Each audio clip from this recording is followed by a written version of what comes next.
My name is Jennifer Moffett. I'm a wife, a mom, a nurse.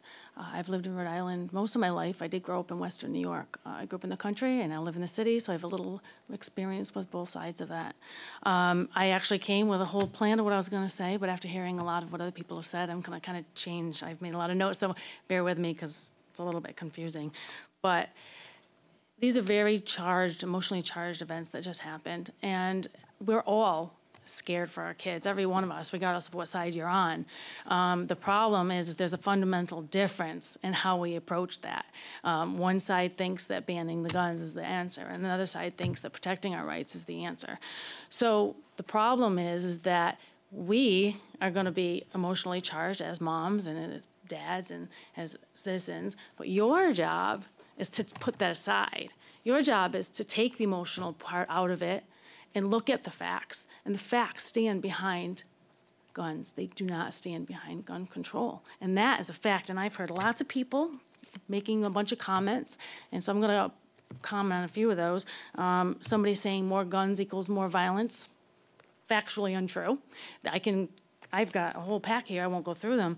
But the FBI statistics from their own website clearly show that overall homicides in this country have declined.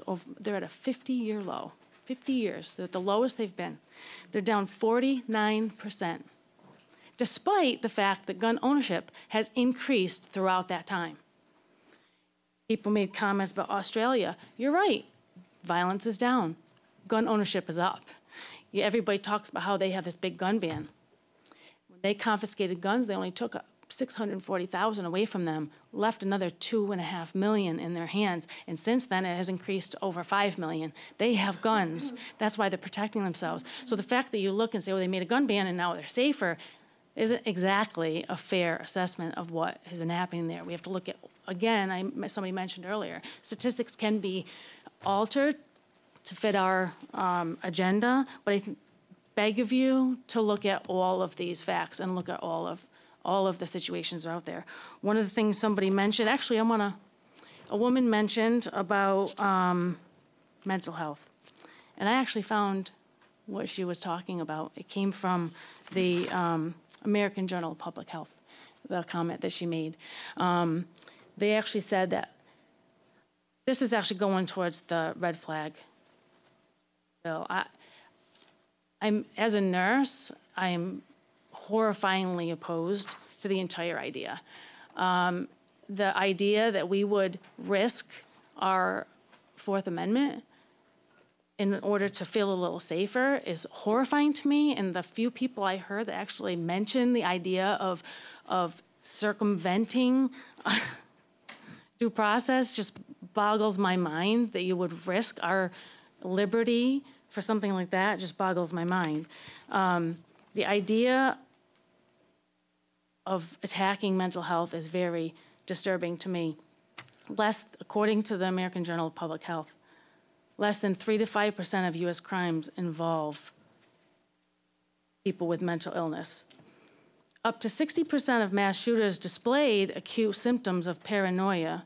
However, to use Swanson's paraphrasing, basing gun crime prevention effects on the mental health histories of mass shooters knows building common evidence from uncommon things. Psychiatrists using clinical judgments are not much better than chance at predicting which individuals are going to be violent. Just because somebody has mental health issues does not mean they're going to be violent. The statistics do not bear that out, not at all. And to the idea that we're going to assume because somebody has mental health that there's a chance they're going to be violent is an abhorrent idea. And all we're going to do is scare more people away from going and getting mental health help. We've been fighting for years to encourage people to go out and get help when they have mental health illness. And all we're going to do now is scare people away. People are going to be labeled now.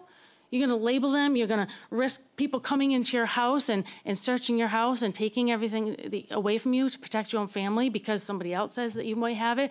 And then you have to prove that you don't, or you have to prove that you're not violent. This does not bear this out. We have to think very, very strongly before we do this. One of the things I'd like to do is put a face to gun owners. I heard a lot of people testifying, a lot of kids testifying about how they're so petrified of the idea of a gun being in their school. I hate to break it to you, but they wouldn't even know they were there.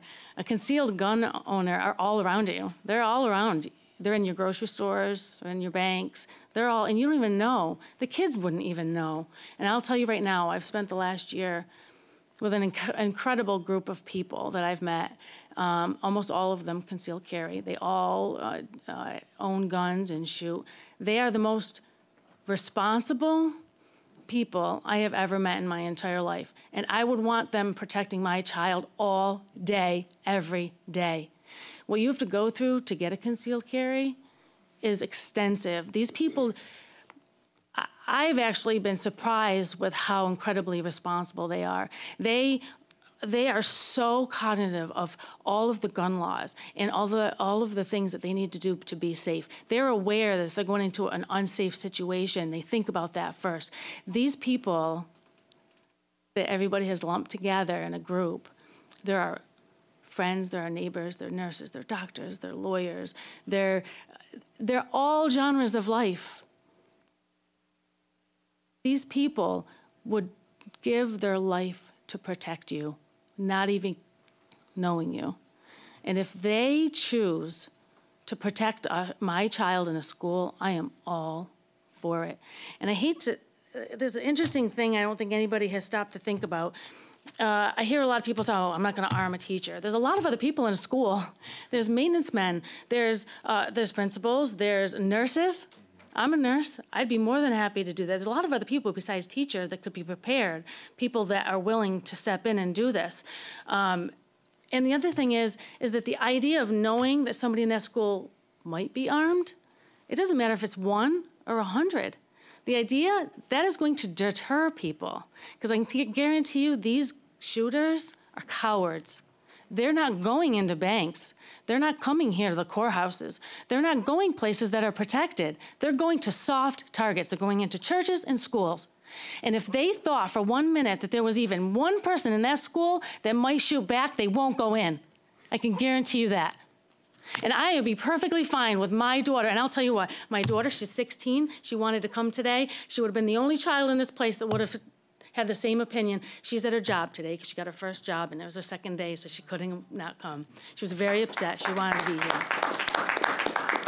And I can guarantee she would tell you that she would be more than happy to have any one of my friends here protecting her every day. And she would walk into that school and feel so safe and so protected and wouldn't for 1 second be worried about anything else other than getting her education.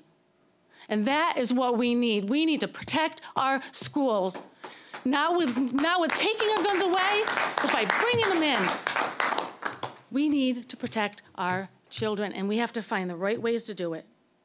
We have to, all of these, there's a million ways that we can do it. There are so many different ways. I wish, please, I beg of you, to look at what others, there are lots of states that do this already. This is not a good new idea.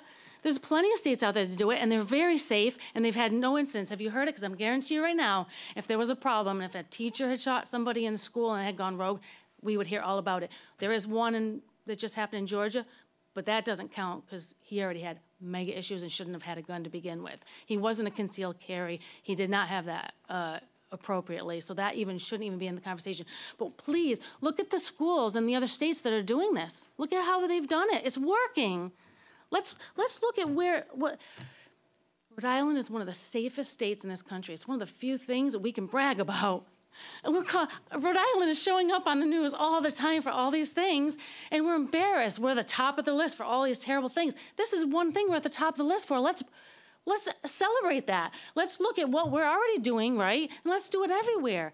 My daughter's school, she goes to Tollgate. When I show up at the school, I have to wave to the camera, put my ID up at the camera, let them know who I am before I come in. My daughter says she feels pretty safe at her school. She knows, we talked about it, she knows about all the different things that are being done in her school to keep her safe. Let's model that. Let's look at the schools that are doing it right, and let's model it. Let's look at the states that are doing it, and let's model that instead of just going to the easiest solution and just getting rid of guns. It doesn't work. We can look at all of the countries that do it, and it doesn't work. That's all I ask. Thank you. Thank you. Any questions or comments?